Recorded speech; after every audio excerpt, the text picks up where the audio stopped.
అందరికీ నమస్కారం. Welcome to Bharathi TV. Raj Tarun versus Lavanya ఈ ఎపిసోడ్కి ఎండ్ లేదా అంటే నాకు తెలిసి అసలు ఎండ్ కనిపిస్తుందో లేదో అనిపిస్తుంది. ఎందుకంటే ఈరోజు ఉదయం నార్సింగి పోలీస్ స్టేషన్కి వెళ్ళింది లావణ్య. మాల్వి మల్హోత్రా అదేవిధంగా రాజ్ తరుణ్ మీద కేసు పెట్టింది. ఎందుకంటే 12 లక్షల విలువ చేసే బంగారం పోయింది అని చెప్పి కేసు పెట్టింది. నిజంగా చూస్తే అసలు రాజ్ తరుణ్ నాకొద్దు అన్న లావణ్య మళ్ళీ రాజ్ తరుణ్ ఎదుక్కుంటూ ముంబై దాకా ఎందుకు వెళ్ళింది? ఎన్ని నెలలు అంటే దగ్గరగా ఆమె అరెస్ట్ అయిన తర్వాత 6 నెలలు ఏదైతే ఉందో అక్కడే ఉన్న లావణ్య ఏదైతే ఆ బీరువాలో ఉన్న నగలు చూసుకోకుండా ఉందా? అసలు దీని వెనక ఏముంది? అసలు ఇలాంటి వాళ్ళు సమాజానికి మేలు చేయటానికి వస్తున్నారా లేకపోతే ఎలా చూడాలి? ఈ అంశాలు మనతో మాట్లాడటానికి సోషల్ యాక్టివిస్ట్ మేఘనా గారు ఉన్నారు. మేడంతో మాట్లాడదాం, మరిన్ని విషయాలు తెలుసుకుందాం. నమస్కారం మేఘనా గారు. నమస్తే అండి. మేడం, లావణ్య వర్సెస్ రాజ్ తరుణ్ ఈ ఎపిసోడ్ మీరు చాలా రోజుల నుంచి గమనిస్తున్నారా? గమనించినప్పుడు మీకేమనిపించింది రియల్గా ఒక ఉమెన్గా? ఎందుకంటే మీరు హ్యూమన్ రైట్స్ కమిషన్ అవ్వచ్చు, లేకపోతే వీటిలో అవ్వచ్చు, సోషల్ యాక్టివిస్ట్గా ఉన్నారు. చాలా రోజులు ఇలాంటి సమస్యలతో చాలామంది మీ దగ్గరకు వస్తుంటారు. వాళ్ళకి మీరు సలహాలు అవ్వచ్చు, వాళ్ళ వైపు మీరు ఫైట్ చేసిన పరిస్థితి. అసలు లావణ్య వర్సెస్ రాజ్ తరుణ్ అనే ఒక ఎపిసోడ్లో మీరేం గమనించారు? యాక్చువల్గా ఆవిడ కేసు పెట్టినప్పటి నుంచి అని నేను ఫాలో అవుతూనే ఉన్నా. ఏదో అయిపోతుంది, ఏదో సింపుల్ థింగ్ కదా అయిపోతుంది, అది ఇది అనుకుంటానే ఉన్నాను. కానీ ఇంకా ట్విస్ట్లు వస్తూనే ఉన్నాయి. ఫస్ట్ ఆఫ్ ఆల్ లావణ్య బయటకు రావడానికి చాలా మందికి రాజ్ తరుణ్ అని అంటున్నారు. రాజ్ తరుణ్ అన్నది కాదు. ఆవిడ జైల్లో ఉన్నప్పుడు, ప్రిజంలో ఉన్నప్పుడు రాజ్ తరుణ్ ఆవిడని పట్టించుకోలేదు. ఆవిడ పట్టించుకోకపోయేసరికి బయటకు వచ్చాక ఏమి ఆయన ఈవిడ వచ్చేసరికి ఈయన లేడు ఇంట్లో. ఆమె ఫిక్స్ అయిపోయింది. ఫోన్ చేస్తున్నాడు, రెస్పాన్స్ లేదు, మంత్లీ డబ్బులు ఇస్తలేడు, ఆదరిస్తుంది, బెదిరిస్తుంది. ఏ మనిషి అయినా అండి, పిల్ల అయినా 10 దెబ్బలు కొట్టాక పుల్ల అయ్యేది తీవ్ర ఉంది. కాకపోతే ఆ అబ్బాయి కొద్దిగా డీసెంట్ వ్యక్తి, గొడవలకి వెళ్ళే వ్యక్తి కాదు. తను సినిమా ఫీల్డ్ ఉంది, కెరియర్, ఒక పరువు. ప్రతి మొగోడు అండి, ఆడోళ్ళు ఎన్ని తప్పులు చేస్తున్నా భరించడానికి కారణం ఏమంటే పరువు కోసం.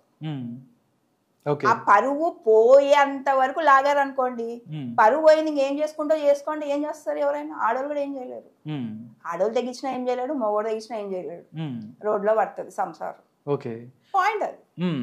ఇప్పుడు ఈవిడేం చేసింది, మాల్వి మల్హోత్రా మీద వాళ్ళ బ్రదర్ మీద కేసు పెట్టి, ఈవిడకి ఎవరి రిలేషన్లో ఎవరున్నారు మాట్లాడే హక్కు ఆవిడకి లేనే లేదు. ఫస్ట్ ఆఫ్ ఆల్ మాల్వి మల్హోత్రాకి, వాళ్ళ అమ్మకి, వాళ్ళ నాయనకి, వాళ్ళ తమ్ముడికి కాల్ చేసి ఈవిడ ఎవరండి మాట్లాడడానికి? సంబంధం లేదు అది ఈవిడకి. ఇప్పుడు ఈవిడ తప్పు చేసింది. ఎవరన్నా సరే వాళ్ళ అమ్మ నాయన్ని పోయేసి నీ కూతురు ఇట్లా చేస్తుంది అంటే వాళ్ళని వదులుతుంది ఈవిడ? వదులుతుందా? వదలదు. బట్ ఈమె చేస్తుంది ఆ పనులు. నా మ్యాన్ అంటే రాస్తాను. ఏమైనా వస్తువా? నాకు కావాలి రాస్తాను అంటే వస్తువా? రాస్తానికి ఏం కావాలి ఎవరన్నా అడిగారా? ఇన్ని ఛానల్స్ వాళ్ళు మాట్లాడుతున్నారు, లావణ్యకు రాస్తరుణ్ కావాలంట అంటున్నారే కానీ రాస్తరునికి ఏం కావాలి ఎవరికైనా తెలుసా? ఒక అబ్బాయి అండి ఇష్టం ఉంది అంటే ఎవరు ప్రపంచంలో ఎవరు స్టాప్ చేయరు. అమ్మాయి దగ్గర ఉండడానికి, పోవడానికి. ఇష్టం లేదు అంటే ఎవరు ఫోర్స్ చేయలేరు. అది కోర్టుకి లేదు, తల్లిదండ్రులకి లేదు, అక్క చెల్లెలకి లేదు, అన్నదమ్ములకి లేదు. వద్దు అనుకున్నాడు. ఇన్ని రోజులు ఆ అబ్బాయి మంచితనమో, ఆ అబ్బాయి పిరికితనమో ఏదో భరించాడు. బట్ ఆ అబ్బాయి చేసిన పెద్ద తప్పేమంటే అండి, అటువంటి ఆమె ఈ రోజు కాకపోయినా రేపు అయినా సరే ఆమె ఆ అబ్బాయిని రోడ్లో పడేసే వెళ్తుంది. ఆ అబ్బాయికి తెలుసు. పోనిద్దాంలే అనుకున్నాడు. ఒకే ఇంట్లో ఉన్నారు. ఇప్పుడు ఒకే ఇంట్లో అంటే అమ్మాయిలు అబ్బాయిలు కలిసి ఉంటారు. ఆ అబ్బాయి అతి మంచితనము. అందుకే అనేది మొహమాటానికి పోతే లేడీస్ కడుపు వస్తుంది, మొహమాటాలు పోతే అబ్బాయిలకి పరువు పోద్ది. అందుకే ఎవరు మొహమాటాలు పడద్దంటమ్మా. అబ్బాయిలు కానీ అమ్మాయిలు కానీ ఎవరు మొహమాటం పడాల్సిన అవసరం లేదు. కొన్ని విషయాలు నిజంగా మాట్లాడదాం మేడం. ఎందుకంటే మీరు ఒక మహిళే. చాలామంది కొంతమంది ఎవరైతే లావణ్య వాదన ఏంటంటే 11 సంవత్సరాలు నన్ను వాడుకొని 11 సంవత్సరాలు వాడుకొని నన్ను వదిలేశారని, దాంతోపాటు మాకు మ్యారేజ్ జరిగింది అని చెప్పి ఆమె మాట్లాడుతుంది. నిజంగా ఒక ఉమెన్గా ఆమె వైపు నుంచి ఆలోచిస్తే ఏం చెప్తారు మీరు? నేను చెప్తా 11 సంవత్సరాలు రాస్తారు నీమే వాడుతుంది. అవునా? అవును. ఎందుకు చెప్పాలా అంటే అండి, ఈమె ఆ ఇంట్లో 11 సంవత్సరాలు ఉండింది కదా. 11 సంవత్సరాలు ఉండి రాస్తారు నీళ్ళు, అది లావణ్యలు కాదు కదా, రాస్తారు నీళ్ళు. రాస్తరును మెయింటెనెన్స్ ఇస్తున్నాడు ఆవిడకి. రాస్తరు నీళ్ళు, రాస్తరు కారు, రాస్తరు మెయింటెనెన్స్ ఇచ్చాక ఇప్పుడు ఎవరు వాడుకున్నట్లా మీరు చెప్పండి, మీకేమనిపిస్తుంది? ఓకే, ఇప్పుడు ఇంత సేమ్ వే రాస్తరు నా మొగుడు అంటుంది ఆవిడ. ఆవిడ దగ్గర ప్రూఫ్లు, సరే ఆవిడ అందరి రికార్డులు ఉన్నాయి, ఒక 5-6 సంవత్సరాల రికార్డులు ఉన్నాయి, ఎప్పుడెప్పుడు రొమాంటిక్ ఆడియోలు ఉన్నాయి, వీడియోలు ఉన్నాయి, వాళ్ళ డ్రగ్స్ తిన్న ఫొటోస్ ఉన్నాయి, అన్నీ ఉన్నాయి. ఒక లైఫ్లో మన ఇంపార్టెంట్ రోల్ అంటే పెళ్ళి. నీకు ఇల్లీగల్ సంబంధించినవే ప్రూఫ్స్ పెట్టుకున్నాయమ్మవి, ఒక పెళ్లికి సంబంధించిన ఫొటోస్ కానీ వీడియోలు కానీ ఈవిడ పెట్టుకోకుండా ఉంటుందా అండి? పెట్టుకోకుండా ఉంటుందా? పెట్టుకోకుండా ఉంటుందా? పెట్టుకుంటారు. ఎగ్జాక్ట్లీ. అంటే పెట్టుకోలేదు ఈ రోజు చూపిలేక, ఇప్పుడు వాళ్ళ రికార్డులు ఉన్నాయి, మీరు అందరికి ఫోన్లు చేసి అన్ని ఛానల్స్ కి వాళ్ళ రికార్డులు ఉన్నాయి, మీరు టెలికాస్ట్ చేయండి, వీళ్ళ రికార్డులు ఉన్నాయి టెలికాస్ట్ చేయండి. ఫస్ట్ ఆఫ్ ఆల్ ఆవిడకి పెళ్ళి అయింది అని అంటేనండి ఏ ప్రూఫ్ అయినా సరే 10 years కాదు, 11 years కాదు, వైఫ్ ఆఫ్, హస్బెండ్ ఆఫ్, ఈ రోజు కన్నా ఐడి కార్డులో ఏమని ఉందండి, డాటర్ ఆఫ్, వాళ్ళ నాన్న పేరు ఉంది సోన్స్, అంతేనా?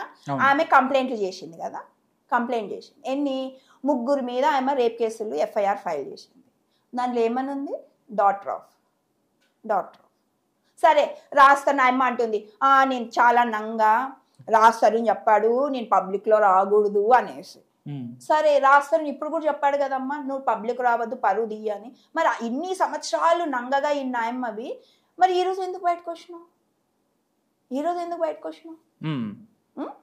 ఎందుకు అంటే ఇప్పుడు అమ్మాయి గ్రిప్లో నుంచి పోయినాడు, ఆమె గ్రిప్లో ఉన్నంత వరకు ఎవరికి ఏం హాని ఉండదు అని అనుకుంటున్నారు. బట్ అలాంటి పాము సక్తే ఏమదండి, విషయం ఆఖరికి కాటేస్తేనే నువ్వు బయటపడతావు. నువ్వు అది ఈ రోజు బయటపడతావా, 10 సంవత్సరాలకు బయటపడతావా, అది నీ తెలివితేటలు. ఓకే, ఒకటండి, అంటే లావణ్య ఈ రోజు కేసు పెట్టింది అంటే 12 లక్షల రూపాయల బంగారం పోయిందని ఆవిడ కేసు పెట్టిన పరిస్థితి నార్సింగ్ పోలీస్ స్టేషన్లో. నిజంగా అంటే కేసు పెట్టింది అంటే నిజంగా 12 లక్షల బంగారం ఉంది అని చెప్పి మీరు నమ్ముతారా, లేకపోతే ఏదో విధంగా రాజధానిని ఇబ్బంది పెట్టాలనే ప్రయత్నంలోనే ఆవిడ చేసిందని చెప్తారు మీరు? ఇప్పుడు ఆమె టార్గెట్ ఏం చెప్పాలండి, ఆమెని వదిలి ఎవరు సంతోషంగా ఉండకూడదు, ఆమె టార్గెట్ అదే. ఆమె ఇప్పుడు రాస్తారని పోయి ఆడ మాలి మల్హోత్రా వాళ్ళు ఫ్రెండ్షిప్ లో ఉన్నారు, వాళ్ళు ఒక ఇంట్లో ఉన్నారు, సరదాగా ఉన్నారు, అది ఆమె తట్టుకోలేదు. అది అంతే పాయింట్. ఆమె ఇష్యూ చేయడానికి మెయిన్ రీజన్ ఏమి అంటే రాస్తారని సుఖపడకూడదు, అంతే పాయింట్. ఆయనకు సంతోషం, ఆయనకు జీవితం ఉండకూడదు, ఆయనకు లైఫ్ ఉండకూడదు, ఆయన లైఫ్ లో ఇంకొక అమ్మాయి ఉండకూడదు, ఆయన లైఫ్ ఈమెతోనే స్టార్ట్ అయింది, ఈమెతోనే ఎండ్ అవుతుంది. కానీ ఇక్కడ అద్భుతమైనది ఏం తెలుసా అండి, ఆ ఇల్లు ఎవరిదండి, లావణ్యదా, రాస్తారని కదా. ఆ ఇంట్లో వస్తువులకు ఎవరు హక్కు ఉంటుందండి, రాస్తారను కదా. ఇప్పుడు ఈమెకేం హక్కు ఉంది, చెప్పండి. ఆయన ఇల్లు అండి, ఆయన ఏమన్నా చేసుకుంటాడు, ఆయన బంగారం అనుకోండి. ఇప్పుడు ఈమె చెప్పినట్ల సరే బంగారం ఉంది అని అంటే అండి, ఇప్పుడు నాకు బంగారం పోయిందంటే పోలీసు వాళ్ళు కూడా ఇప్పుడు FIR ఫైల్ చేస్తారంటే పోయి కనుక్కుందాం. ఎందుకంటే 12 lakhs బంగారం ఉందంటే వి షో ద బిల్స్ చూపించాలి, లేదు అంటే ఆమె ఇన్ని ఫోన్ కాల్స్ ఇన్ని ఆడియోలో ఉన్నాయి కదా, ఎక్కడైనా వస్తువులు వేసుకుందాం, ఫోటో ఐడెంటిటీ ఎవిడెన్స్ అంటారు కదండి, ఎవిడెన్స్ చూపించాలి. ఆమె నా నోట్కి వచ్చింది నేను మాట్లాడేస్తాను, కేసులు పెడతాను అంటే కాదు కదండి. అలిగేషన్ వేరు, ప్రూఫ్ చేయడం. ఇప్పుడు కోర్టులో పోయానండి, నేను ఏదో చెప్తా, సోన్సో ఎక్స్ సోన్సో పెద్ద హీరోతో నాకు ఇది ఉంది అని, ఎవరైనా సరే అమ్మా నువ్వు చెప్పావు, నువ్వు చెప్పింది నిజమా అబద్ధమా, దానికి ఏం కావాలి, ప్రూఫ్స్ కావాలి, ఎవిడెన్స్ కావాలి. అవి ఉంటేనే నేను చెప్పింది కరెక్ట్ అవుతుంది. నేను ఆ వీళ్ళకి పోయినాను అనుకోండి, ఏమవుతుంది, ఆమె రాస్తారు నన్ను పెళ్లి చేసుకున్నాడు అన్నది అలిగేషన్. నా రాస్తారు ఈ రోజు బంగారము ఇది చేశాడు అన్నది ఇది. ఇప్పుడు ఏమి వాళ్ళిద్దరిని ఇబ్బంది పెడితే వాళ్ళు డీసెంట్ అండి, అందరు ఈమెలాగా బజార్లకు వచ్చి పిచ్చి కుక్కలాగా అరవలేరు కదా, వాళ్ళు డీసెంట్. సరే ఉన్నిలే, ఏదో జరిగింది, పరువు పోయిందో పోతే పోనీ, కోర్టులో ఏదో పెట్టుకుంటాను, రోజు వచ్చి మీడియాలో వచ్చి మాట్లాడి ఇది అది ఎందుకు అని ఆయన అనుకుంటున్నాడు. బట్ కుక్కని నువ్వు ఒక పిచ్చి కుక్కని హ్యాండిల్ చేయాలంటే భయ్ నువ్వు రాళ్ళతో కొట్టే వరకు రివర్స్ తిరిగి రాళ్ళతో కొట్టే వరకు ఆ పిచ్చి కుక్క నీ ఎంట పడుతూనే ఉంటుంది పాయింట్ అంతే. ఓకే. అది ఇప్పుడు లావణ్య అనేది పిచ్చి కుక్క. ఓకే. పిచ్చి కుక్క అఫ్కోర్స్ కుక్క కూడా సిగ్గుపడతాయి అనుకోండి ఆ వర్డ్ అంటే. ఇంకా అంతకన్నా ఇంకా పోలవడానికి ఇంకా వేరే వర్డ్స్ వస్తాయి. ఇంకా అది ఆమెలాగా మనం సంస్కారం లేకుండా మాట్లాడలేం కానీ. ఓకే.